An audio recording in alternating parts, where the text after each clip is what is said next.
આજે આપણે બનાવીશું લીલા તુવેર ઠોઠાનું શાક. લીલા તુવેર ઠોઠાનું શાક ખાવામાં ખૂબ જ ટેસ્ટી અને હેલ્ધી બને છે અને બ્રેડ સાથે ખાવામાં ખૂબ જ ટેસ્ટી લાગે છે. સૌપ્રથમ આપણે લીલા તુવેરના દાણા કાઢી અને બાફી લઈએ. તુવેરના દાણા બાફવા માટે એક કુકરમાં આપણે 2 સાલિયા જેટલા દાણા નાખી અને 1 સાલિયા જેટલું પાણી નાખવાનું. તુવેરના દાણાનો કલર સરસ રીતે ગ્રીન જળવાઈ રહે એના માટે આપણે 1 ચમચી ખાંડ અને 1 ચમચી મીઠું નાખશું અને આ બધાને સરસ રીતે હલાવી નાખશું. પછી આપણે તુવેરને બાફી નાખશું.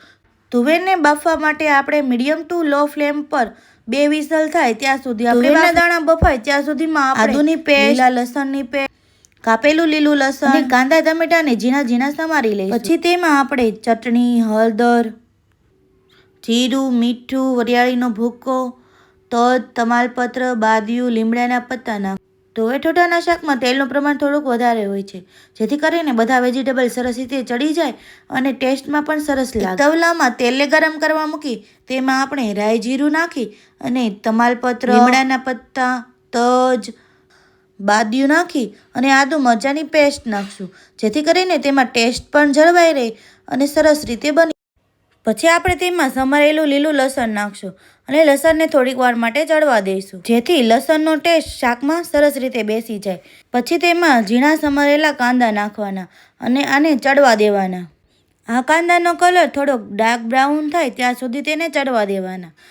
કાંદા ચડી જાય એટલે આપણે ટમેટાની પ્યોરી કરી શકીએ અથવા ટમેટાને ઝીણા ઝીણા કાપી અને આમાં નાખીશું.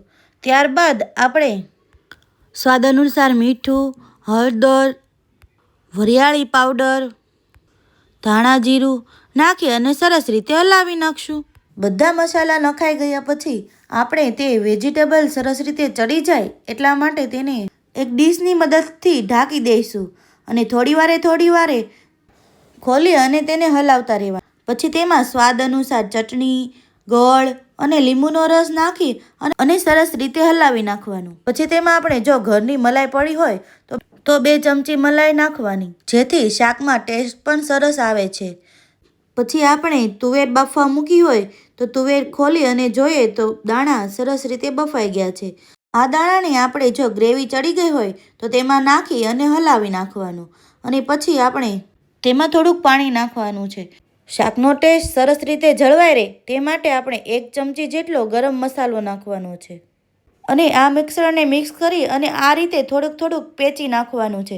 તેને મીડિયમ ટુ લો ફ્લેમ પર ડીશની મદદથી ઢાંકી દઈશું અને થોડીક વાર પછી ખોલીને જોઈશું તો તુવેરના દાણામાં પણ સરસ રીતે બધો મસાલો ચડી ગયો છે અને તેમાં આપણે થોડાક કોથમીરના પાન નાખી અને ગેસની ફ્લેમ બંધ કરી દેવાની. આ રીતે બની ગયું છે આપણું તુવેર ઠોઠાનું શાક તૈયાર. આ તુવેર ઠોઠાનું શાક આપણે બ્રેડ સાથે પણ ખાઈ શકીએ છીએ અને ખાવામાં પણ ખૂબ જ ટેસ્ટી બને છે. તો એકવાર જરૂરથી બનાવજો આ તુવેર ઠોઠાનું શાક. શિયાળાની સિઝનમાં તુવેરના દાણા લીલા સરસ આવે છે જેથી કરીને આપણે સૂકી તુવેરને બદલે લીલી તુવેરનો ઉપયોગ કરી અને લીલા તુવેર ઠોઠાનું શાક બનાવશું. તો એકવાર જરૂરથી બનાવજો તુવેર ઠોઠાનું શાક.